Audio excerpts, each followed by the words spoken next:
देखिए बच्चों, अभी हम लोगों ने कंस्ट्रक्शन ऑफ डीसी मशीन पढ़ा था। आपको डीसी मशीन और डीसी जनरेटर में कुछ डिफरेंस दिख रहा है क्या? नहीं दिख रहा होगा, सेम है।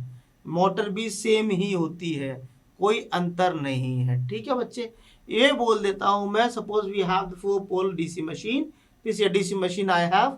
अब डीसी मशीन में सबसे पहले मैंने क्या बताया था बेटा? योग बताया था। योग बताया था आपको। योग क्या था? It is the outer frame of the body. क्या करता है? It gives the mechanical strength to the machine.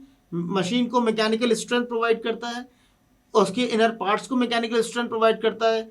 दूसरा काम क्या करता है सर? सर ये काम क्या करता है? ये लो रिलक्टेंस पाथ देता है, लो रिलक्टेंस पाथ देता है। ठीक है भैया, किसको देता है? फ्लक्स को। It gives the low reluctance path to the flux.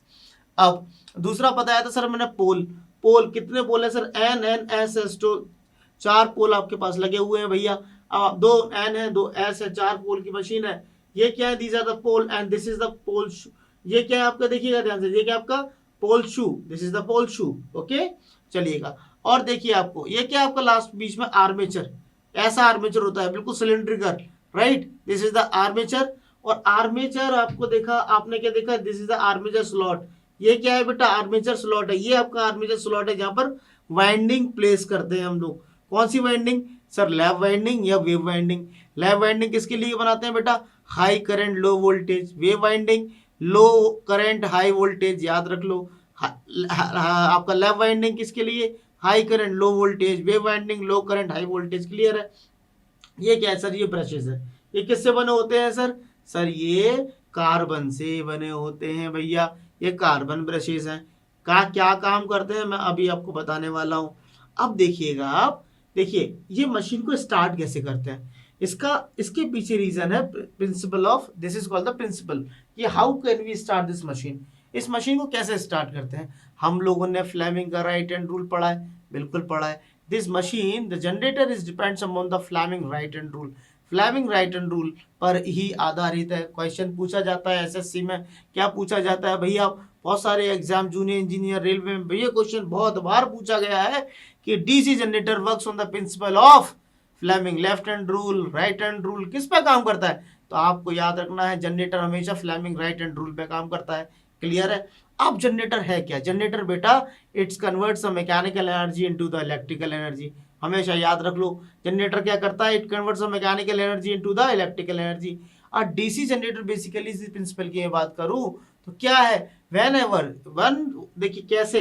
ये क्या है आपका? ये कास्ट आयरन का बॉडी है।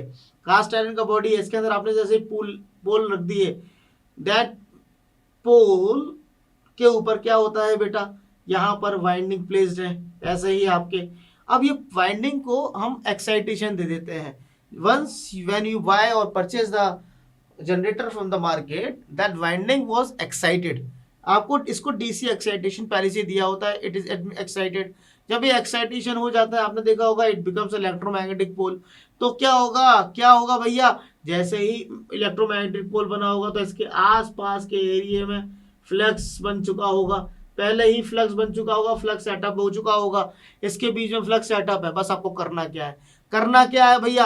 आप मार्केट से जनरेटर लाए, पहले से फ्लक्स सेटअप है भाई इसके अराउंड। कुछ नहीं करना, बस एक बार घुमा दीजिए, बस एक बार घुमा दीजिए। किसको घुमाना है सर? ये शाफ्ट है। ये क्या है सर? ये शाफ्ट है। इस शाफ्ट को घुमाना है आपको। और ये शाफ्ट कैसे घूमेगी सर? सर उसके लिए प्राइम मूवर लाना पड़ेगा आपको। और प्राइम मूवर जैसे यहाँ पर आप फंसाएंगे और एक बार घुमाएंगे, देखिए मैं क्या कर रहा हूँ, घुमा रहा हूँ, घुमाऊंगा। जैसे ही मैंने इसको घुमाया तो क्या होगा भैया? ये आर्मेचर घूमेगा। जैसे ये आर्मेचर घूमेगा तो कौन सा लॉ लग गया sir? Sir Fleming right hand rule क्या बोलता है भैया? ध्यान रखना। क्या हुआ? Armature conductor cuts the magnetic flux. Armature conductor cuts the magnetic flux. जैसे ही आर्मेचर कंडक्टर ने मैग्नेटिक फ्लक्स कट करेगा तो क्या जनरेट होगा? जल्दी बताओ सर। जनरेट हो जाएगा। क्या जनरेट होगा सर? जल्दी बताओ सर। जनरेट होगा EMF. According to Faraday law of induction EMF generate हो जाएगा भाई। ईएमएफ जनरेट हो गया तो ईएमएफ का नेचर क्या होता है भाई? सर एसी का नेचर होता है, डीसी नहीं होता भैया, एसी होता है। अब वो क्या करेगा? यहाँ पर ये क्या है सर? कम्यूटेटर। इसके यहाँ पर शाफ्ट के जस्ट इसके बीच में एक असेंबली में यहाँ पर लगा होता है सर कम्यूटेटर। ये क्या होता है सर, देखिएगा ध्यान से, मैं आपको यहाँ बता रहा हूँ। ये कम्यूटेटर क्या करता है, ये कम्यूटेटर होता है बेटा एक मैकेनिकल रेक्टिफायर। क्या है ये, this is called the mechanical rectifier. उसने क्या किया, जैसे ही उसको मिला यहाँ ईएमएफ, उसने बोला भैया ये तो एसी है, उठाया कैच किया भैया, और कैच करके डीसी में कन्वर्ट कर दिया, बिकॉज ये तो मैकेनिकल रेक्टिफायर था। उसने अल्टरनेटिंग ईएमएफ को कन्वर्ट कर दिया भैया यूनिडायरेक्शनल ईएमएफ में। क्या कर दिया, यूनिडायरेक्शनल ईएमएफ में कन्वर्ट कर दिया। और उस यूनिडायरेक्शनल ईएमएफ को किसने पकड़ा भैया, यहां से पकड़ के पकड़ा भैया, किसने पकड़ा, ब्रश ने पकड़ा भैया, और इस ब्रश को सीधे अपन को आउटपुट वोल्टेज में दे दिया। ये था छोटा सा प्रिंसिपल। क्या हुआ भैया, देखिएगा, once the poles are magnetized the flux is set up across the armature.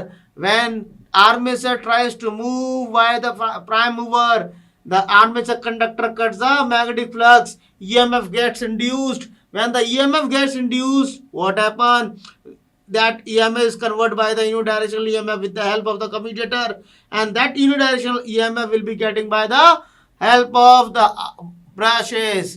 This is the principle. This छोटा सा प्रिंसिपल है, बस इतना याद रखना है भैया। क्या है फॉर्मूला, याद रखना भैया, ई इक्वल्स टू क्या होता है सर, बी एल वी होता है कि नहीं होता, जल्दी बताओ। हाँ भैया होता है, तो ये याद रखना। बी क्या है भैया, फ्लक्स डेंसिटी है। एल क्या है सर, सर वेलोसिटी है, सॉरी वी क्या है, वेलोसिटी है सर। और एल क्या है, length of the conductor. V is a velocity of conductor, कितनी वेलोसिटी से कंडक्टर मूव कर रहा है। एल क्या है सर, लेंथ है, लेंथ है भैया, ध्यान रखना।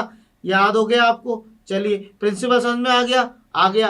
अब इसी फिगर को मैं थोड़ी देर बने रहने दूंगा, क्योंकि अभी आपको मुझे डीसी ईएमएफ इक्वेशन ही बतानी है। याद रख लीजिए, ऐसे ही फिगर बना के आइए, बिल्कुल साफ सुथरा फिगर बना के आइए, पेपर में एक नंबर भी नहीं कटेगा आपका, ठीक है ना। बस समझ लीजिए, बहुत सिंपल कंस्ट्रक्शन है, अच्छी तरह से पढ़ लीजिए बच्चे। और इसको अच्छी तरह से जो बोल रहा हूँ बार बार सुनिएगा, मैंने कुछ ऐसा कुछ नहीं बोला। जनरेटर है भैया, ये क्या है, डीसी जनरेटर है। और डीसी जनरेटर करता क्या है भाई सर, मैकेनिकल एनर्जी को इलेक्ट्रिकल एनर्जी में कन्वर्ट करता है। इसका मतलब आउटपुट हमारा इलेक्ट्रिकल होना चाहिए। इलेक्ट्रिकल है लेकिन एसी नहीं होगा, क्योंकि हम डीसी जनरेटर पढ़ रहे हैं, तो आउटपुट हमारा डीसी होना चाहिए। तो इसके लिए क्या होगा भैया कि ये प्रिंसिपल जो मैंने आपको बताया, ऐसे हमको डीसी आउटपुट मिलता है, इलेक्ट्रिकल एनर्जी मिलती है। ठीक है भैया, क्लियर है। चलिए बच्चों, अब हम दूसरा पढ़ते हैं, EMF equation of DC generator. वो एक बहुत इंपॉर्टेंट टॉपिक है, उसको हम समझेंगे